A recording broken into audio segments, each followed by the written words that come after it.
The shadow of Greenhill Manor. I had always been drawn to old buildings. The history they hold, the stories they tell through. The creaks and whispers of time fascinated me. So, when I was offered a job as a night security guard at Greenhill Manor, I jumped at the opportunity. The manor had been around since the early 1800s, nestled on the outskirts of town, with ivy-clad walls and a sprawling, almost eerie estate. It had a reputation for being haunted, but that didn't bother me, I thought. It was all just old folklore, ghost stories to entertain the tourists. The first few weeks on the job were peaceful, almost monotonous. The manor had been turned into a museum and event space, but at night, when all the visitors were gone and the staff had left, I was left to wander the expansive rooms and halls. I'd patrol the property, checking the doors and windows, making sure everything was secure. The best part was the silence. There was something comforting about the quiet, the stillness that settled over the manor once the last footsteps faded into the distance. One evening, I was working the late shift with my colleague, Jane, a seasoned security officer, who had been at the manor for years. She was tough, calm under pressure, and had seen it all. We were tasked with checking the main exhibition hall, which housed some of the manor's most valuable artifacts. The hall was huge, with high ceilings, ornate chandeliers, and large windows that let in the soft glow of the moon. It always felt like walking through a shadow, with dark corners and flickering lights. "All right, you take the west wing, I'll take the east," Jane said, her flashlight cutting through the darkness as she walked ahead. I nodded, heading towards the grand staircase that led up to the west wing. As I walked past the entrance to the hallway, I heard something strange, soft tapping, like fingers drumming on wood. I froze for a moment, but then dismissed it as the old house settling. The manor had its creaks and groans, especially at night when the wind howled outside. But the tapping continued. I turned around, and the sound stopped. It was quiet again. I shook my head, brushing it off. Maybe it was just a rodent or a breeze. Still, I felt the hair on the back of my neck stand up. I continued my patrol, checking the windows and the doors. The manor was large, and the halls were maze-like, with narrow passages and old wooden doors. As I walked, the feeling of being watched crept over me. I reached the end of the hall and stopped in front of a large painting of the manor's original owner, Lord Greenhill. The eyes of the painting always seemed to follow you, no matter where you stood. As I stood there, admiring the brushstrokes, I felt a cold chill run down my spine.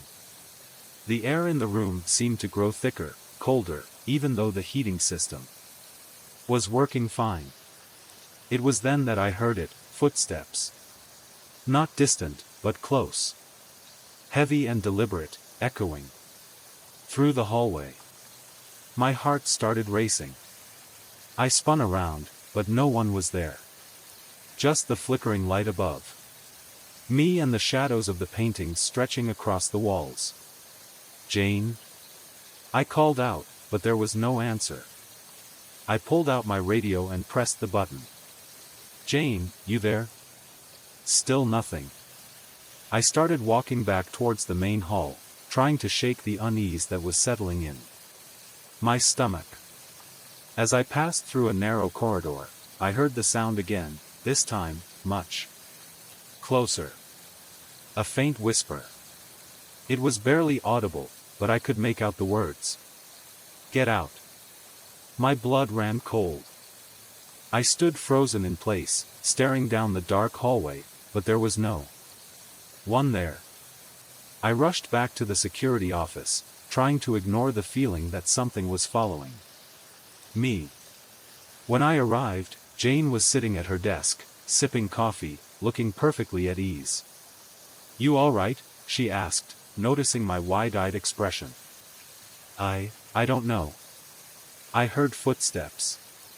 And whispers, I stammered, trying to calm my racing heart.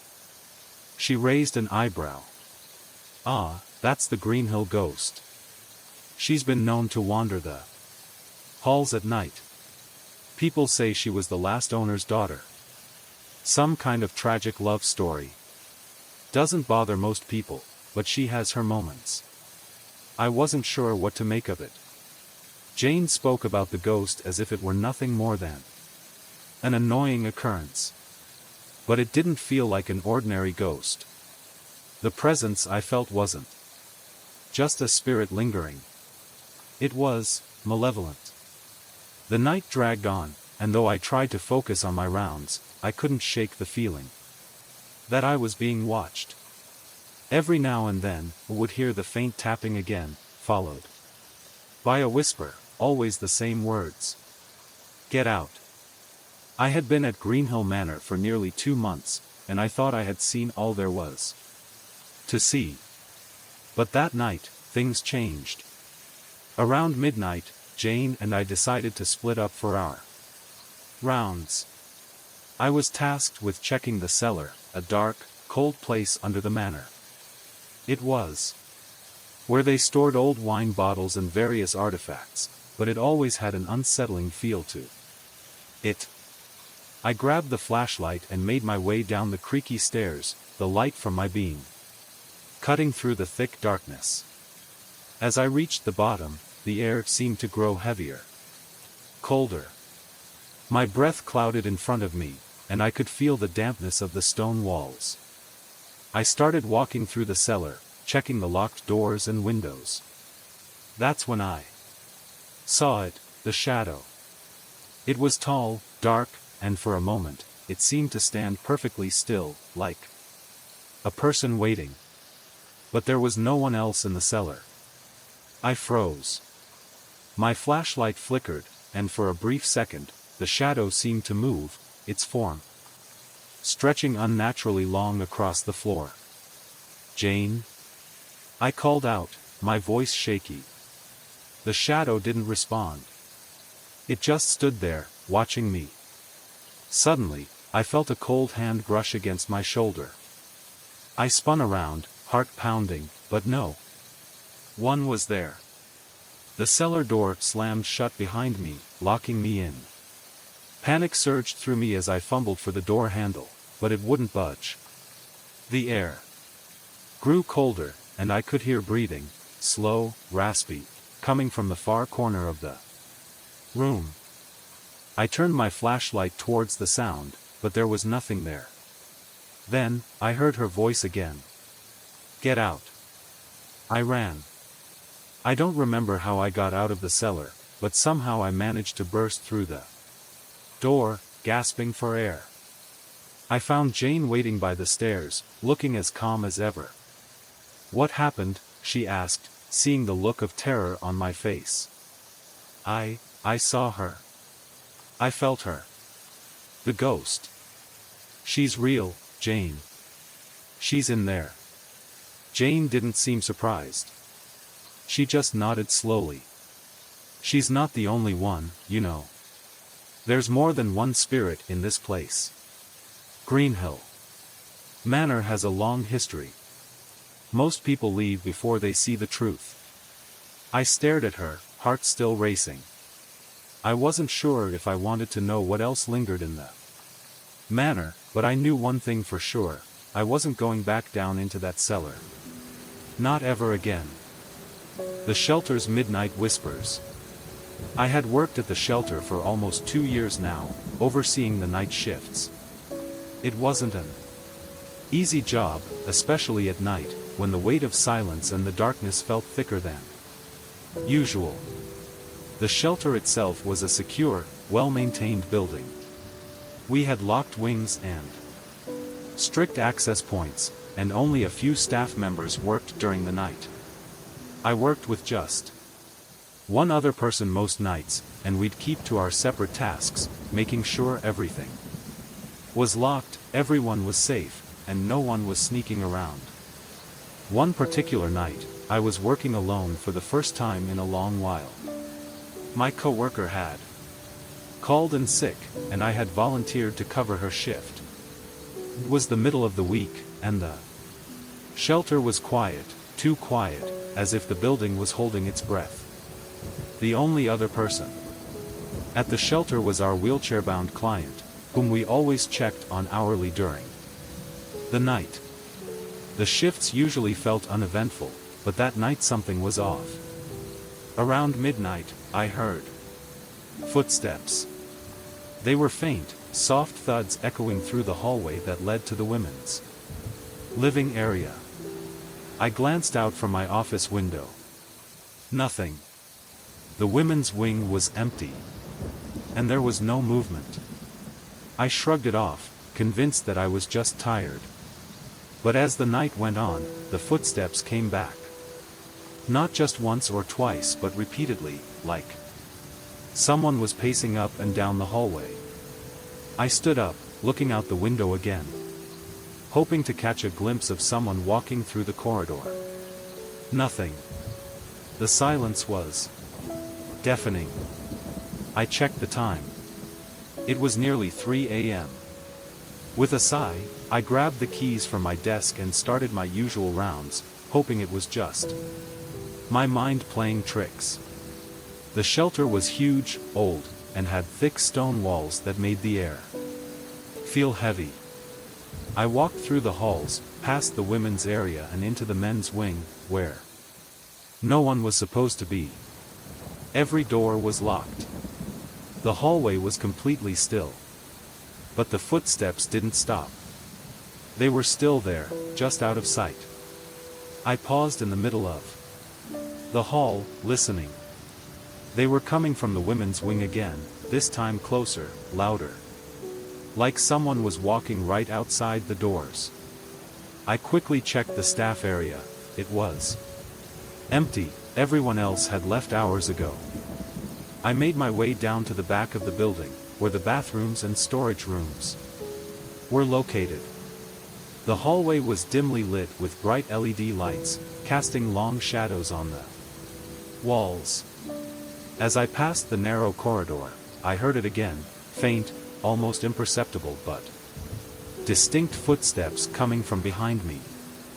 I turned quickly, expecting to see my coworker. But there was no one. I felt a shiver run down my spine, a strange unease building in the pit of my stomach. I was alone. The air felt thick, and I could almost feel a presence around me. My heart started to race, but I quickly dismissed the thought. I wasn't the type to get scared by nothing.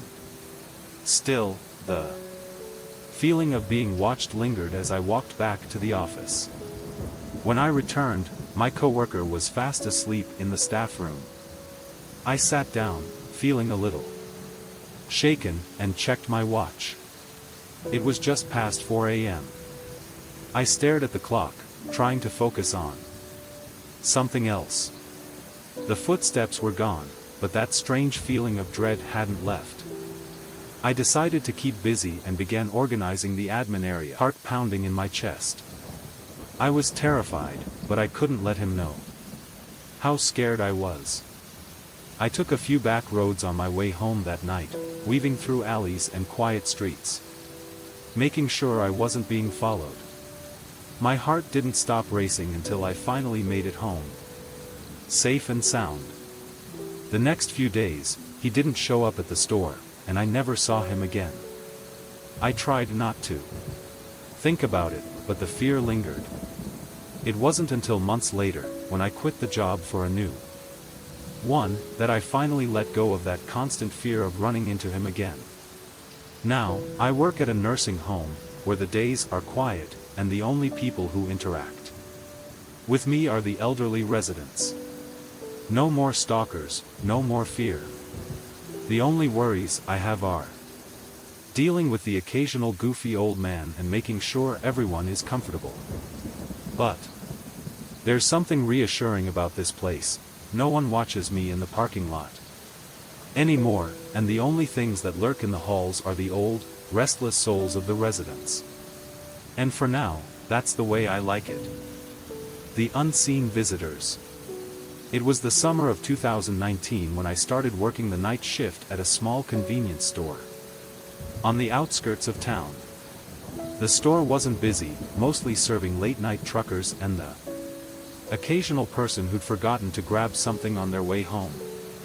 The building was old, somewhere between 30 and 40 years old, and had a certain charm to it. It was one of those places where you could feel the weight of history, though I didn't think much of it at first. The fluorescent lights hummed incessantly, the floors creaked when you walked, and the air was always cool, even in the middle of summer. The front of the store was cramped, but I liked the peaceful solitude of it. My co-workers usually stuck to the day shifts, so I was often alone at night. I remember my first night shift like it was yesterday. The store was empty, and I was going through the motions, checking the shelves, restocking, and manning the counter. Around 11 p.m., I noticed the lights flickering, just for a second. It was odd, but I didn't think much of it. Sometimes, the old wiring in the store acted up. But then the humming of the lights grew louder, almost as if the buzzing was coming from everywhere at once, and I felt a slight chill in the air. I shrugged it off and continued to restock some chips near the back. That's when I heard the door chime. It was faint at first, almost as if someone was testing it. But no one was there. I walked to the counter and looked outside, but the parking lot was empty, as it usually was at this hour. I checked the door, it was still locked. I had this odd sensation that someone had been standing right outside, just out of sight. I couldn't shake the feeling that I wasn't alone, but I couldn't find anyone. The night dragged on uneventfully until about 2 a.m. At 2 a.m., I had my first real encounter. I had just finished cleaning the restrooms and was walking back through the aisles when I saw someone standing in the aisle near the canned goods. I froze. The man was tall, wearing a long coat and a wide-brimmed hat that covered his face. His back was turned, but I could hear him humming softly to himself. The store was empty, and I hadn't heard the bell chime. But there he was, standing still in the aisle like he had been there for a while. "Can I help you?" I asked, my voice shaky. The man didn't respond. I stepped forward, slowly, trying to make out his features, but just as I reached out my hand to tap him on the shoulder, he disappeared. The aisle was empty. I didn't know what to think. My heart was racing, but I had no idea if I had imagined it or if something else was going on. I took a deep breath, trying to calm myself, and finished the rest of my shift. It was a quiet night after that, but I kept my eye on the aisle where I had seen the man. Nothing unusual happened for the rest of the shift, but I couldn't shake the feeling of being watched. The next few shifts were uneventful, at least, at first. But by the end of the week, I started to notice other odd things happening. It started with the sound of footsteps. I would hear them walking across the old wooden floor, slow and deliberate, like someone was pacing in the back room. I'd go to check, and the room would be empty. The sound wasn't loud, but I could hear it clearly, echoing in the silence. No one was ever there. Then, one night, I was sitting behind the counter when the lights flickered again, and the door chime rang out. I didn't see anyone enter. I went to check, expecting another customer or maybe the wind had blown the door open. But the door was still closed and locked, and the parking lot was empty.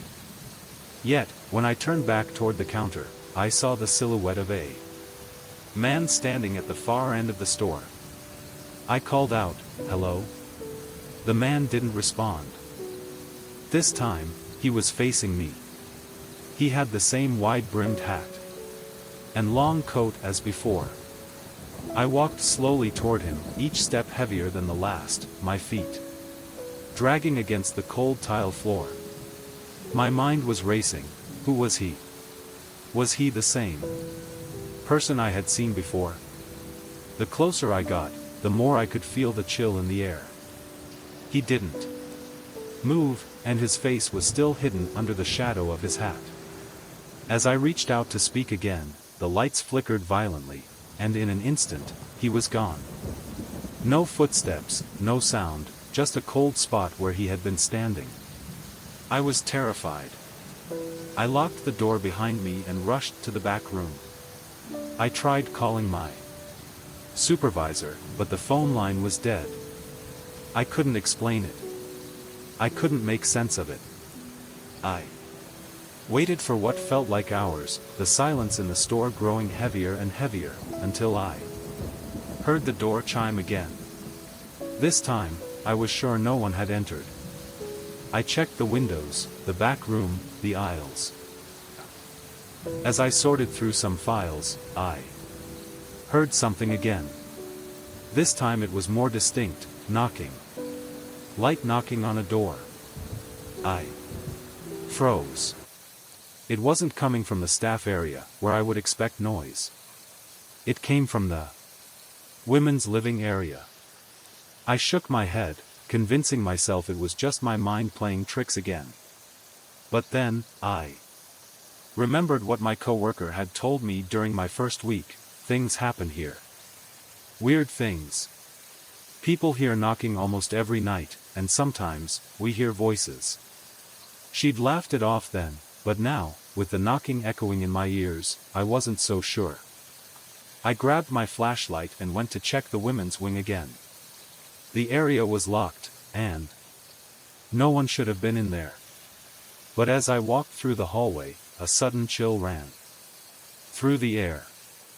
The knocking stopped, but I could hear something else, faint, like whispers. Too soft to make out, but clearly voices. I walked to the end of the hall, where the door to the first room stood ajar. The room was dark, but I could make out the faintest movement inside. I hesitated. The door opened by itself, just enough for me to see inside. There was no one there. But the door had clearly moved. I quickly checked all the rooms, one by one, just to reassure myself. Nothing unusual. The building was still. The knocking had stopped. But my nerves were on edge, my mind racing with possibilities. I couldn't explain it. I wasn't the type to believe in ghosts or the supernatural, but this felt different.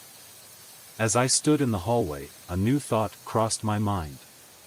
The shelter was built in an old converted building, and the layout was odd, with narrow, winding corridors and hidden rooms. I knew the history of the place, how it had been a hospital decades ago. There were rumors about its past, stories of patients who never left, strange noises at night, and sightings of figures in the halls. I'd always dismissed them as rumors, until now. I walked back to the staff room, the silence pressing down on me.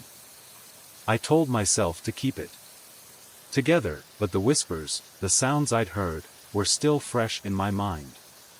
I didn't want to overthink it, but something was definitely off about tonight. It wasn't just the footsteps or the knocking, it was the overwhelming feeling that I wasn't alone. The rest of the shift passed uneventfully, but I couldn't shake the feeling that something was lurking in the shadows of the shelter. When the sun began to rise and my shift ended, I left without looking back, but the unease stayed with me, long after I'd stepped out into the daylight. I returned the next night, but I couldn't forget what had happened.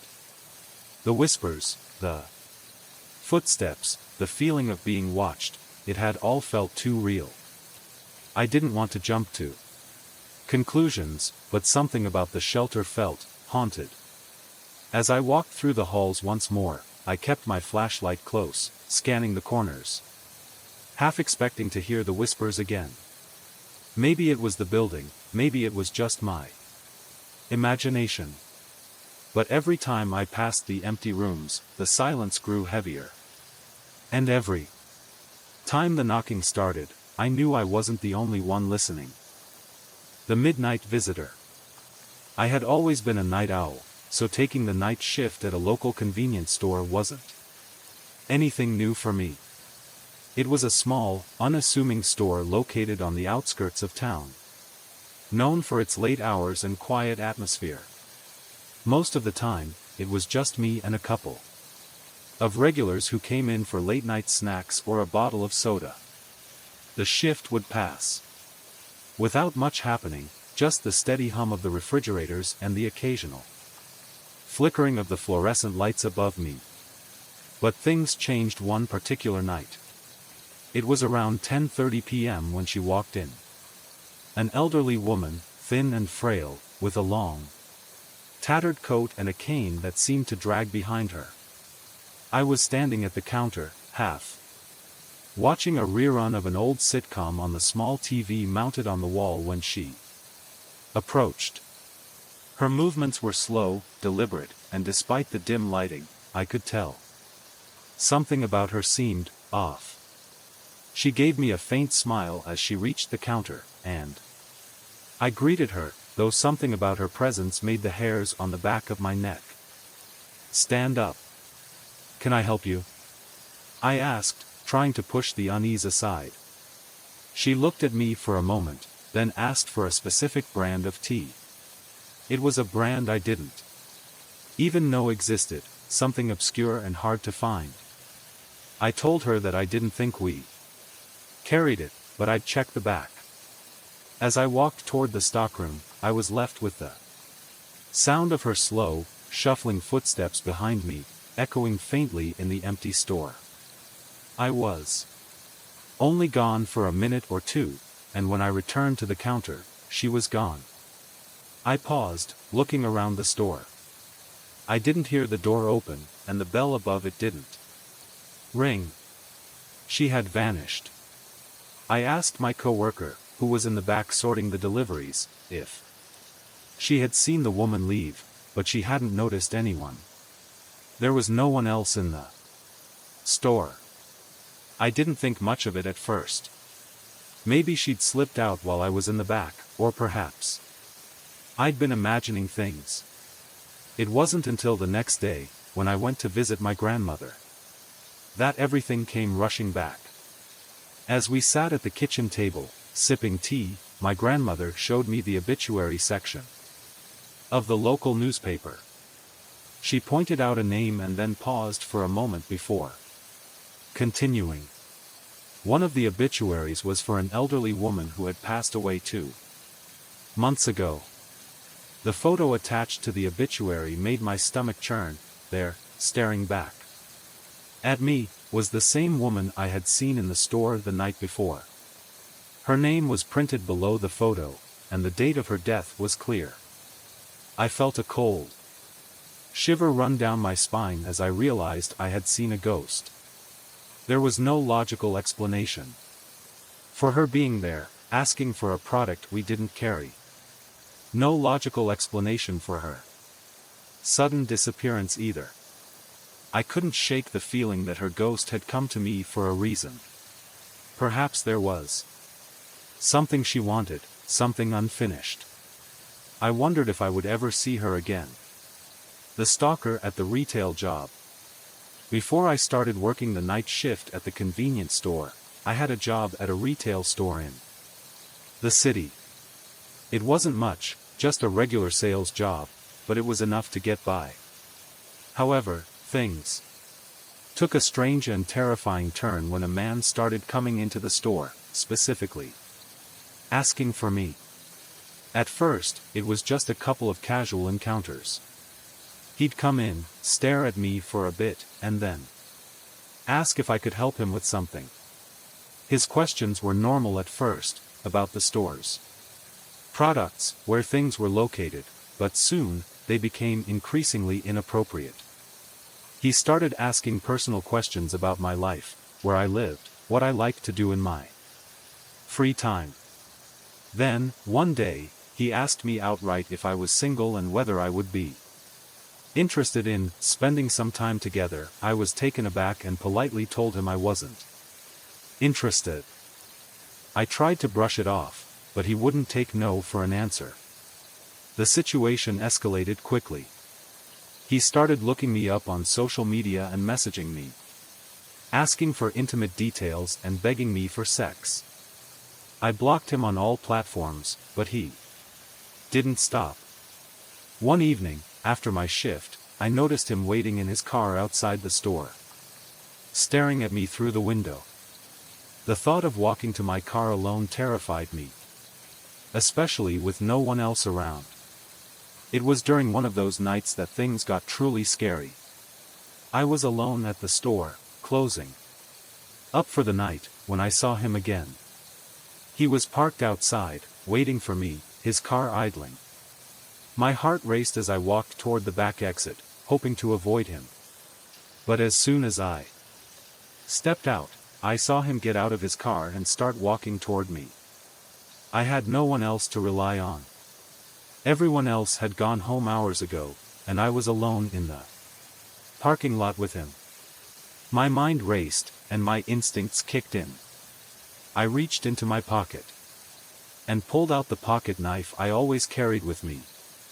It was a rainbow-colored blade, sharp and sturdy, perfect for opening boxes at work.